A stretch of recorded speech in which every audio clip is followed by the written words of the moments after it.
La ficelle. Sur toutes les routes autour de Gordeville, les paysans et leurs femmes s'en venaient vers le bourg, car c'était jour de marché.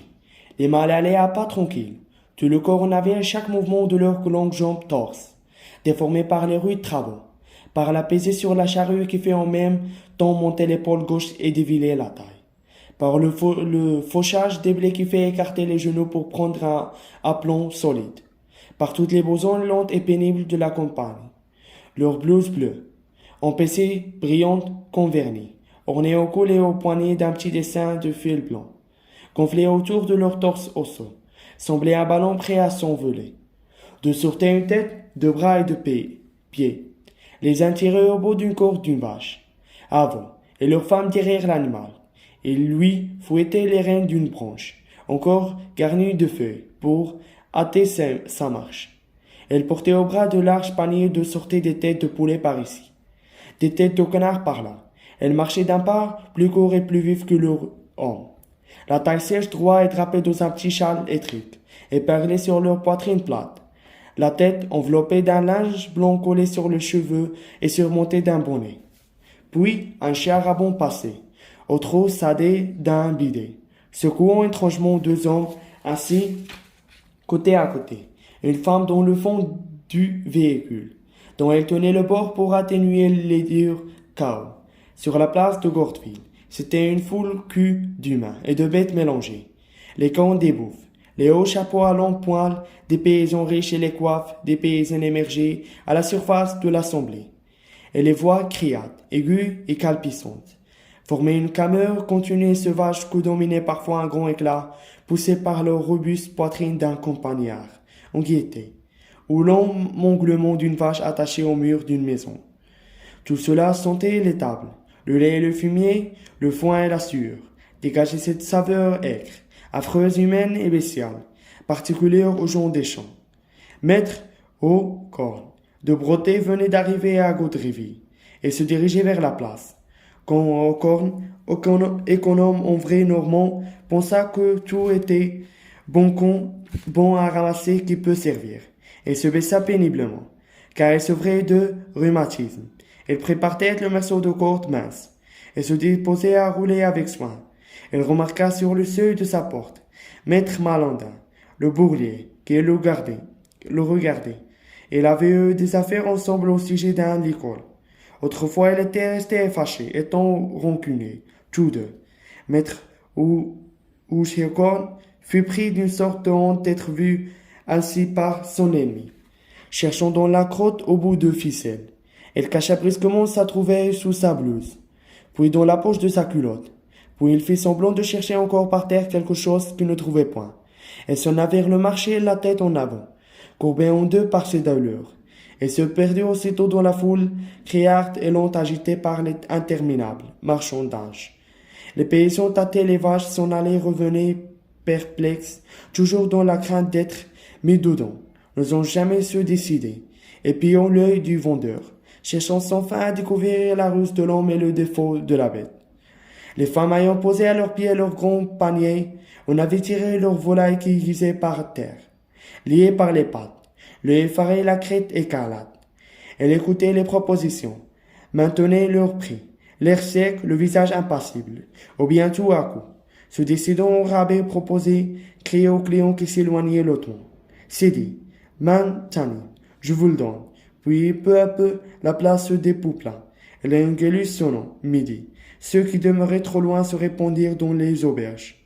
Chez Jourdain, la grande salle était pleine de mangeurs, comme la vaste cour était pleine de véhicules de toutes races. Charrettes, cabriolets, chars à blanc, tilburus, carrioles innommables. Gens de crottes déformées rapiéciés, le vent au ciel. Comme deux bras, leurs brancards ou bien le nez par terre et le derrière en l'air. Tout contre les dîners attablés. Les manches cheminaient pleins de flammes claires. Jetaient une chaleur vive dans le dos de la rangée de droite. 3 broches tournées chargées de poulets, de pigeons et de gigots. Une délectable odeur de viande rôtie et de jus ruisselant sur la peau rissolée. S'envolait de lard allumé et légèreté moulait les bouches. Toute l'aristocratie de la charrue mangeait là, chez Maître Jourdain, Aubergiste et maquignon, un malin qu'il avait des écus. Les plats passés se vidaient comme les brocs de cidre jaune. Chacun racontait ses affaires, ses achats et ses ventes. On prenait des nouvelles des récoltes. Le temps était beau pour les vers, mais un peu mûr pour les blés. Tout à coup, le tambour roula dans la cour devant la maison.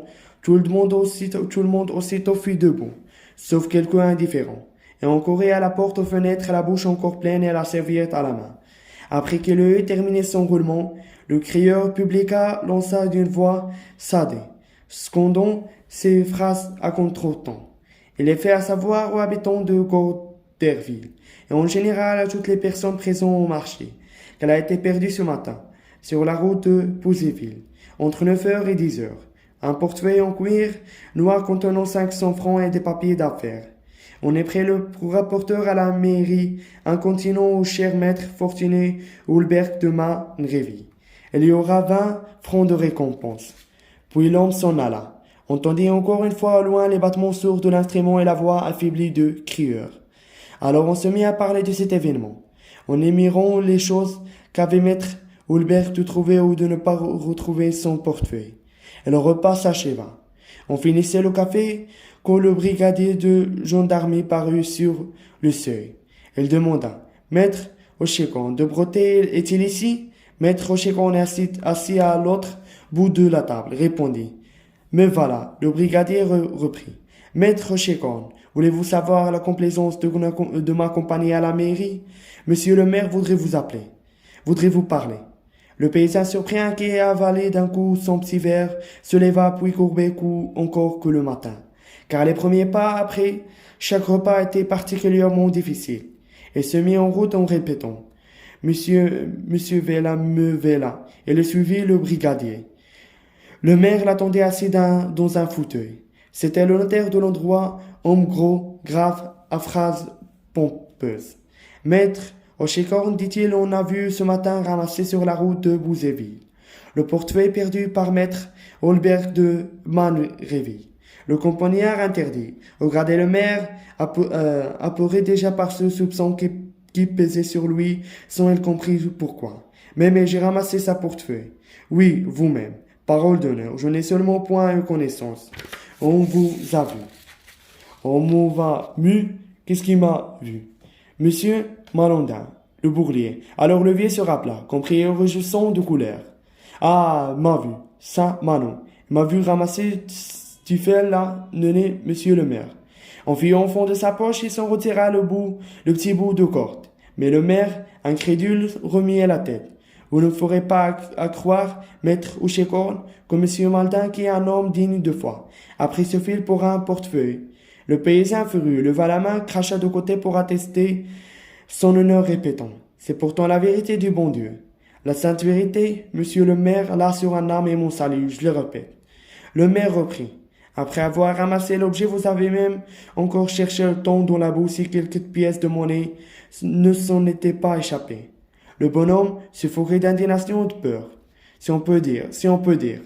Des menteries comme ça pour dénaturer un homme, honnête homme. Si on peut dire.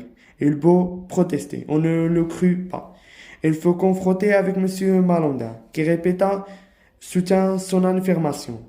Et s'injure heure durant. Soutint son affirmation et s'injure une heure durant. On fouilla sur demande. Maître Ochécorn, on ne trouva rien sur lui. Enfin, le maire, fort perplexe, le renvoya en le prévenant qu'il allait aviser le parquet et demander des ordres. La nouvelle s'était répandue. À sa sortie de la mairie, le vieux fut entouré, interrogé avec une curiosité sérieuse et gouverneurade. Mais on n'étrit aucune indignation. Il se mit à raconter l'histoire de la ficelle. On ne le crut pas, on y riait. Elle allait arrêter partout.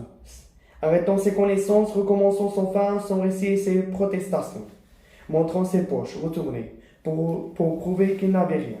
On lui disait « Vieux malin, va !» Et se fâchait, s'exaspérant, enfiévré, désolé de n'être pas cru. Nous sachons que faire et comptons toujours son histoire. La nuit vient.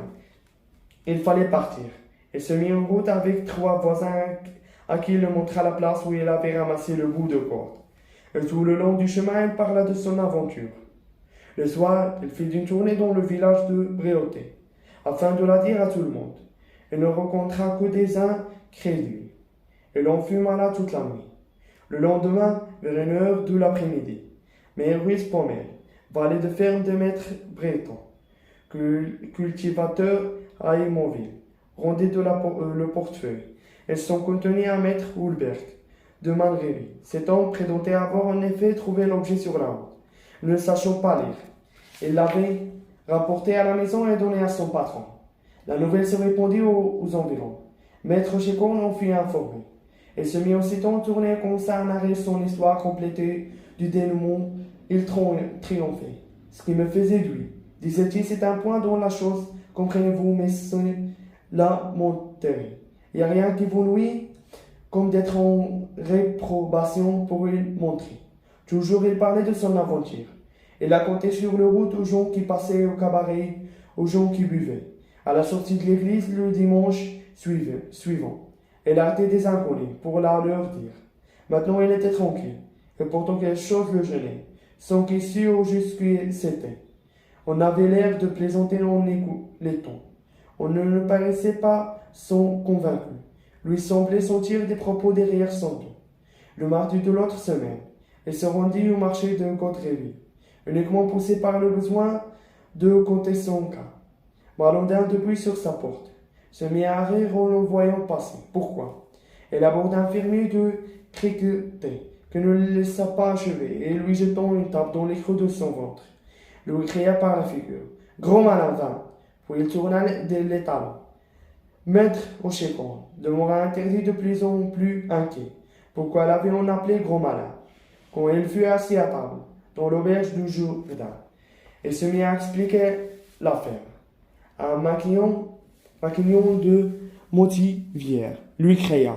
Allons, vieil Patrick. Pratique, je la connais, ta ficelle. Chécon balbutia. Puisqu'on la trouverait ça portefeuille, mais l'autre reprit. Tais-toi, mon père. Et on a qui trouve et on a un qui reproche. Ni vu ni connu, je t'en prie. Le paysan resta suffoqué. Il comprenait enfin l'accusé d'avoir fait reporter le portefeuille par un compère, par un complice. Il voulait protester. Toute la table se mit à rire. Il ne put achever son dîner et s'en alla au milieu des moqueries. Elle rentra chez lui, honteux à dîner, étranglé par la colère, par la confusion, d'autant plus atterré qu'elle était capable, avec sa finauderie de Normand, de faire ce dont on l'accusait, et même de s'en vanter comme d'un bon tour. Son innocence lui apparaissait confusément comme impossible à prouver. Sa malice était connue, et se sentait frappé au corps par l'injustice du soupçon.